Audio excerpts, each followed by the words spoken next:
ದೇಶದ ಪ್ರಧಾನಿಗಳು ಎಲ್ಲಿಗಾರು ಹೋಗ್ತಾರೆ ಅಂದ್ರೆ ಅಲ್ಲಿ 7 ಸುತ್ತಿನ ಕೋಟೆಯನ್ನ ನಿರ್ಮಾಣ ಮಾಡಲಾಗಿರುತ್ತೆ ಭದ್ರತೆಯ ದೃಷ್ಟಿಯಲ್ಲಿ. ಇವತ್ತು ಮಂಗಳೂರಿನಲ್ಲೂ ಕೂಡ ಅದೇ ರೀತಿಯ ಭದ್ರತೆಯನ್ನು ಒದಗಿಸಲಾಗಿದೆ. ಏರ್ಪೋರ್ಟ್ನಿಂದ ರೋಡ್ ಶೋ ಅಂತ್ಯವಾಗುವವರೆಗೂ ಕೂಡ ಬಿಗಿ ಭದ್ರತೆಯನ್ನು ಕೈಗೊಳ್ಳಲಾಗಿದೆ.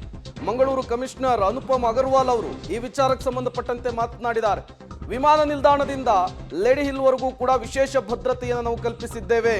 2500 ಪೊಲೀಸ್ ಸಿಬ್ಬಂದಿಯನ್ನ ನಿಯೋಜನೆ ಮಾಡಿದ್ದೇವೆ ಭದ್ರತೆಗಾಗಿ. 10 ಎಸ್ಪಿ, 250 ಡಿವೈಎಸ್ಪಿ, ಎಸ್ಪಿ, ಪಿಎಸ್ಐ ಸೇರಿದಂತೆ ಹಲವರನ್ನು ಕೂಡ ನಿಯೋಜನೆ ಮಾಡಿದ್ದೇವೆ. ವಾಹನ ಸಂಚಾರ, ಪಾರ್ಕಿಂಗ್ ಸೇರಿದಂತೆ ಸಂಚಾರ ವ್ಯವಸ್ಥೆಯಲ್ಲೂ ಕೂಡ ಬದಲಾವಣೆ ಮಾಡಿದ್ದೇವೆ.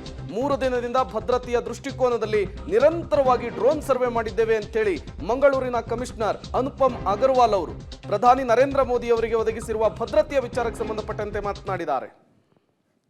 ತಮ್ಮೆಲ್ಲರಿಗೆ ಗೊತ್ತಿರೋ ಹಾಗೆ ಇವತ್ತು ಮಂಗಳೂರು ಸಿಟಿಗೆ ಮಾನ್ಯ ಪ್ರಧಾನಮಂತ್ರಿ ಅವ್ರದ್ದು ಪ್ರವಾಸ ಇದೆ. ಇಲ್ಲಿ ಒಂದು 2 ಕಿಲೋಮೀಟರ್ ರೋಡ್ ಶೋ ಆರ್ಗನೈಸ್ ಮಾಡಿದ್ದಾರೆ. ಸೊ ಅದಕ್ಕಿಂತ ಮುಂಚೆ ಅವ್ರದ್ದು 16 ಕಿಲೋಮೀಟರ್ದು ರೋಡ್ ರೂಟ್ ಟ್ರಾವೆಲ್ ಇದೆ. ಆದ ನಂತರ ನಾರಾಯಣಗುರು ಸರ್ಕಲಿಂದ ನವಭಾರತವರೆಗೆ ರೋಡ್ ಶೋ ಇದೆ. ಸೊ ಈ ನಿಟ್ಟಿನಲ್ಲಿ ಇಲ್ಲಿ ಸಾಕಷ್ಟು ಜನ ಸೇರೋದು ನಿರೀಕ್ಷೆ ಇದೆ as per the organisers. So ನಾವು ಕೂಡ ತಮ್ಮೆಲ್ಲರಿಗೂ ಗೊತ್ತಿರೋ ಹಾಗೆ since is the most threatened personality ಮತ್ತು SPG ಪ್ರೊಟೆಕ್ಟಿ ಆ ಪ್ರಕಾರ ಸಾಕಷ್ಟು ನಿಯಮಾವಳಿ ಅಪ್ಲೈ ಆಗ್ತದೆ. ಆ ನಿಯಮಾವಳಿ ಪ್ರಕಾರ ನಾವು ಈಗ ಬಂದೋಬಸ್ತ್ ಮಾಡ್ಕೊಂಡಿದ್ದೀವಿ. From the airport to road ಬಂದೋಬಸ್ತ್, ಜೊತೆಗೆ ರೋಡ್ ಶೋ ಬಂದೋಬಸ್ತ್, ಆಮೇಲೆ ಅವ್ರ ನಿರ್ಗಮನ ತನಕ ನಾವು ಈಗ ಪೂರ್ತಿ ಸೆಕ್ಯೂರಿಟಿ ಅರೇಂಜ್ಮೆಂಟ್ ಮಾಡಿದ್ದೀವಿ.